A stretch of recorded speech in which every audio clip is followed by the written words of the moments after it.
I've read another novel from the Star Wars The High Republic publishing line, so today is going to be my review of The Rising Stone by Cavan Scott. So this is, I think, well, not chronologically the second, but I'm pretty sure this was the second one that came out. I'm catching up on Star Wars The High Republic because I am pretty far behind in all my Star Wars readings. But anyhow, let's just go over my general thoughts. I thought this novel was a very good read. It gave us some more insight into some of the characters. We actually do follow some different characters than we did in Light of the Jedi. So, but we're also continuing from other characters that we saw there. Pretty much only one character I would say is truly a consistent storyline, especially of our Jedi characters, and that being Jedi Padawan Bell. I forget his name. But can I just say this? He's, in spoilers, suffering a lot. In Star Trek, specific Star Trek Deep Space Nine, there was basically, it became a trope that O'Brien must suffer. Bell has been through almost as much in 2 books as O'Brien may have been through the entire show. And after that, and the Light of the Jedi, he lost his master, who was captured by the Nile. Okay, doesn't seem that bad. This book, should we go through what he suffers through? When the Nylon attacked the Silo shipyards, he literally gets skewered, and he survives, which is quite impressive. Well, he is a Jedi, he got some pretty high-tech, highly advanced medical treatment, including Bacta, which is in its infancy in the High Republic. So there's a change in the timeline there from Legends, but that's alright. I kind of like this a little better. Like, no, show that there has been progression. But anyhow, so he gets that, and shows that he doesn't, while his master saw he was ready to become a Jedi Knight, he, at the end of the last book, saw he wasn't ready, so he's still not a Jedi Knight yet in this book.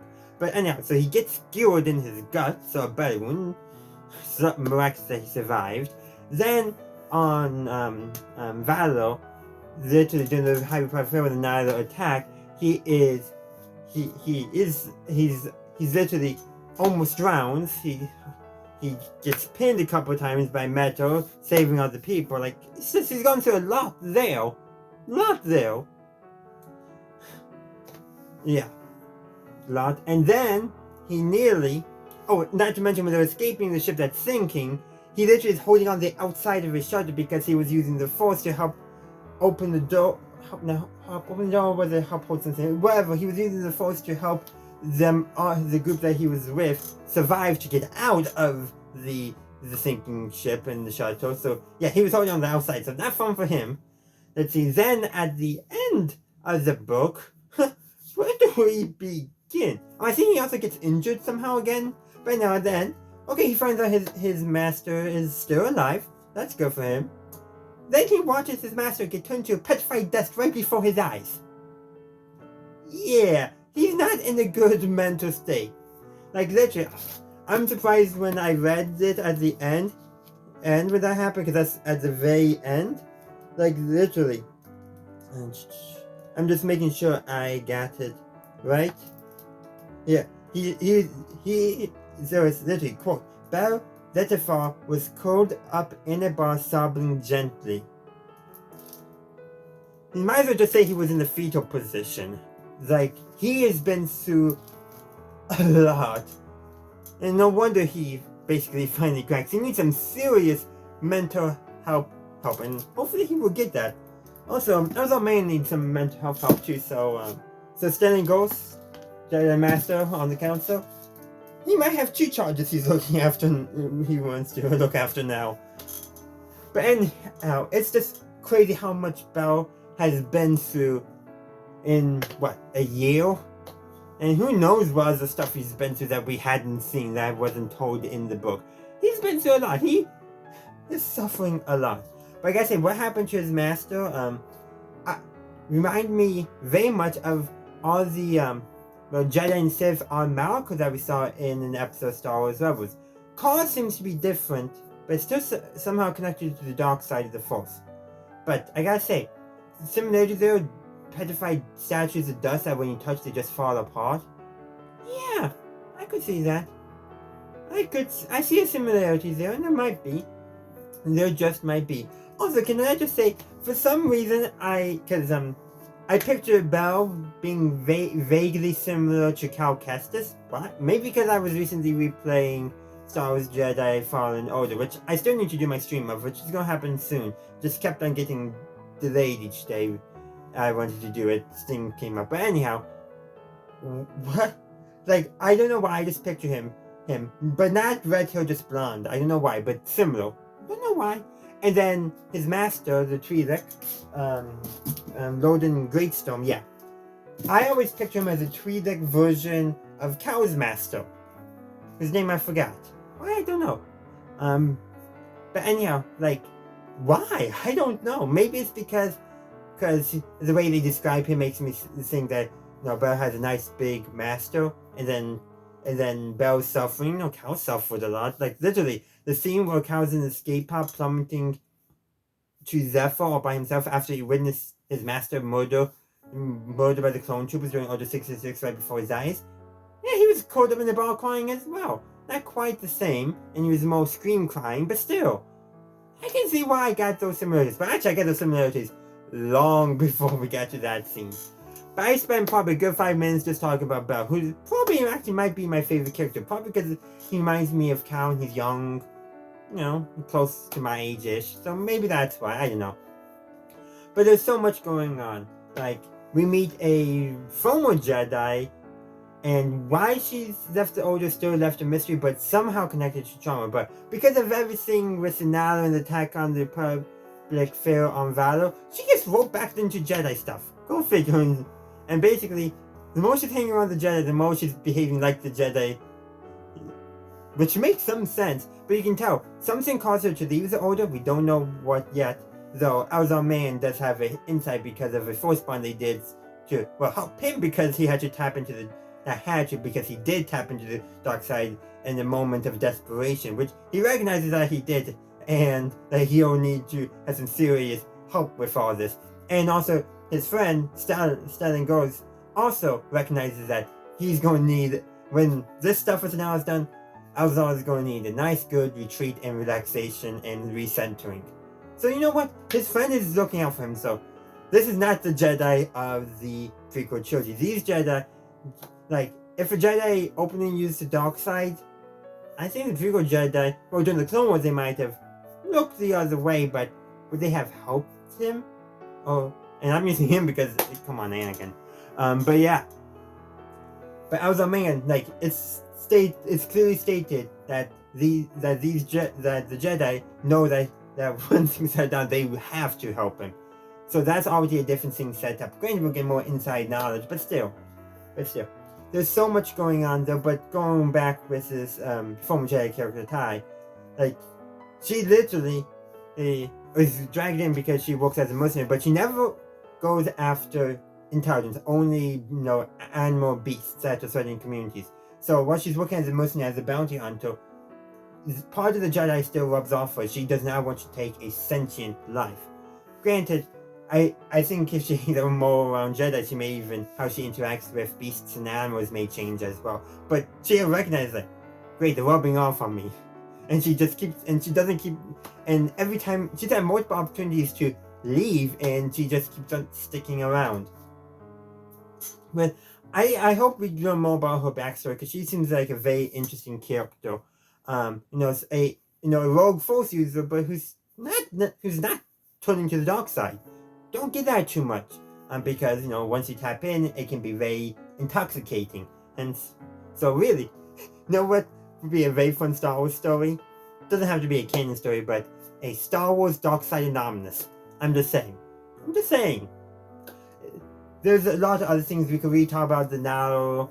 Actually, we really should, and the power struggle inside, like the other Tempest Runners and then the IRO, like they're all literally, there's a power struggle going on. Ro is basically doing his best to eliminate the old Tempest Runners because he wants handpicked ones who are going to be way more loyal to him. Meanwhile, the existing Tempest Runners are looking to increase their own power and potentially even overthrow Ro. Pan, he literally gets poisoned, and then the other Tempest Runner, Lorana D, literally gives him a generic antitoxin because she wants to send him basically in a battle to die instead of being died by poison. Still don't quite understand that. Who knows? Like, her motivations there. Like, this person's already out of your way. But she also does want to overthrow Raw as well. She just didn't want to show power with Pan, so that might be why. But hard to say for sure exactly what was the intention there, because now don't always think things strategically, which is actually part of Ro's frustration that they're not thinking things through when they act. But Ro's doing his own thing. He unleashed a monstrous beast that petrifies Zodin at the end. So yeah, right after him and Bell get reunited. Oh man, that really probably hurt Bell. It's not even like Cal, who, wasn't disconnected from his master at any point. But yeah, like, the Nala are in disarray, and like, they gave a severe blow at Valor when reinforcements arrived to help stop them as the Republic fell. And then there's another factor going on too, is that that Pan specifically is lured into a trap at the Silo shipyards, where he gets utterly destroyed. So he escapes in a secret escape pod back to his home, or that he hadn't been for a couple hundred years. So that could be interesting. And then Lower D escapes when the Jedi attack the Nala base at the end of the episode, when accidentally they rescue Loden Great Stone. Accidentally, they didn't even intend to rescue him, and they still fail. But then again, there's going to be some major repercussions for that. Because one, Loden Greatstone knows that Ro is the true leader of the Nala. Because of Lorana D's actions on Valor, and also when the Jedi raid the Nala's outpost, they're under the assumption that she is the commander, the Nala, the leader. But because of Ro's actions, nobody else knows that. They just know that he was surprised that she was commander. That's all they know. And they also don't know that of who's been giving the Nala the pass. They still haven't figured that out yet. They probably won't have the technology now for investigation, but they don't know the person behind it, which Loden Greatstone was literally talking to through the Force, and that actually helped both of them regain a lot of their strengths. So there's something going on there, but he never got a chance to tell anyone about her, basically from the, I forget her name, but basically saying that maps a lot of hyperspace. And Santikas, maybe? I forget. I think, correct me if I'm wrong, but he never gets to tell anyone about her, now that he even knows her identity. But that would have been some great intelligence for them to get that they never did, because Ro did at the very end. Now acting, but at least he's acting with a little more soul salt than now, but how much he wasn't, because then, things would go better for the Jedi. But there's a reason why they now are considered a major threat in this time of the Star Wars universe. There's a lot of other plot elements I can mention, how I very much enjoyed them, how they built up. Like, literally, there's so many things, like the Chancellor gets severely injured but recovers. Like, nobody was expecting her to recover, but she recovers.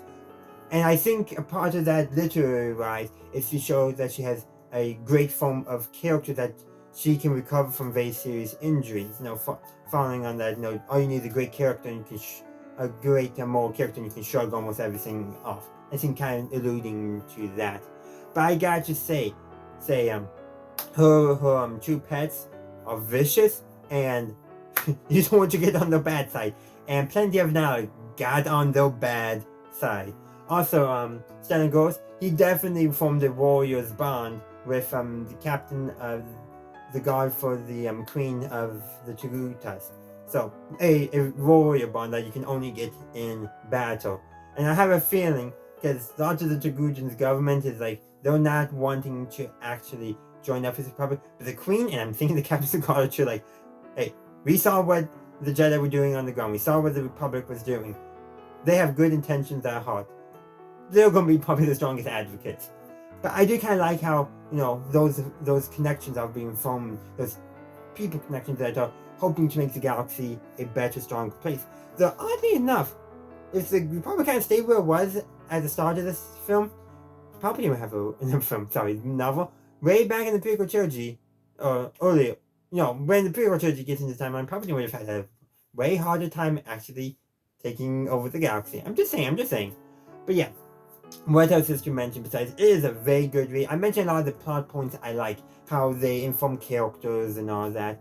But the thing is, there is so much more I can discuss, and it's hard to pick what other things I want to mention, what other characters I enjoyed, what other plot beats I liked. There's just so much more, so there's only one thing left to do. Ask you what you think. Let me know in the comment section down below. What was your favorite part of The Rising Stone by Cavan Scott? I would love to hear from you. And even if you don't have a favorite part, what was your least favorite part? Even if you do answer that question, for me, it's probably my least favorite part is actually the ending, because I wanted Bell and his master, Lord and Greatstone, to have that happy reunion. I wanted that. So it's my least favorite because it broke me. Not as bad as it broke Bell, but it still was like, oh come on, I didn't want that. But I still really like it from a storytelling perspective. And sometimes that's the key. Your least favorite thing may also be your favorite thing because you didn't like that happen, but man did you like it for the storytelling potential. And I think that's for me, because that ending scene might be both my favorite and least favorite. Favorite because of the story, least favorite because of what actually happened. But sometimes a great story has to make you feel bad. But also, we gotta acknowledge, sometimes there could be just what you don't like from both a storytelling perspective and from a happening perspective. And I would love to hear that as well. And any other thoughts you have on The Rising Stone, let me know in the comment section down below. But in the meantime, thank you for watching. I do hope you enjoyed my video. If you haven't given this a like yet, feel free to do so, and also subscribe to my channel for future content. And of course, may the Force be with you always. Thank you for watching this video. I do hope you enjoyed it. If you did, please be sure to give this video a like, as well as subscribe to my channel and ring that bell to stay up to date on my latest content. Also, be sure to check out the link tree in the description, as well as any other links I have down there.